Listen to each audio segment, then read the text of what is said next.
Our Holy Gospel is on 24th chapter of St. Luke. Now on that same day, when Jesus had appeared to Mary Magdalene, two disciples were going to a village called Emmaus, about 7 miles from Jerusalem, talking with each other about all these things that had happened. While they were talking and discussing, Jesus himself came near and went with them, but their eyes were kept from recognizing him. And he said, "What are you discussing with each other while you're walking along?" They stood still, looking sad.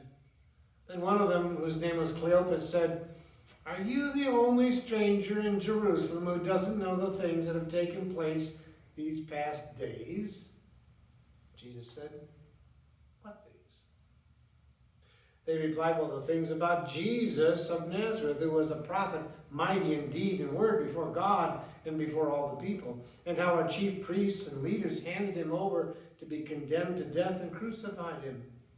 But we had hoped that he was the one to redeem Israel.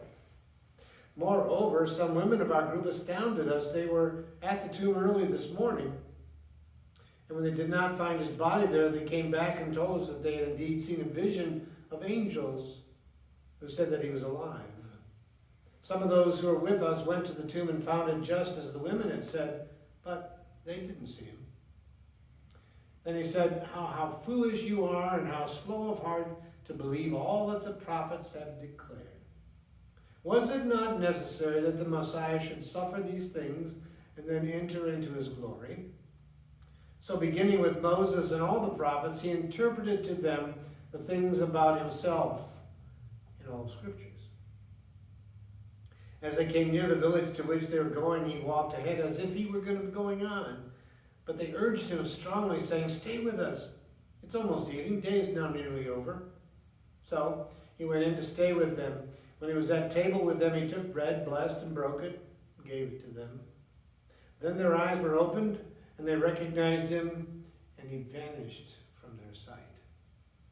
They said to each other, "Were not our hearts burning within us while he was talking to us on the road, while he was opening the scriptures to us?" That same hour they got up and returned to Jerusalem, and they found the 11 and their companions gathered together. They were saying, "The Lord has risen indeed, and he has appeared to Simon." And then they told what had happened on the road and how he had been made known to them in the breaking of the bread. The gospel of the Lord.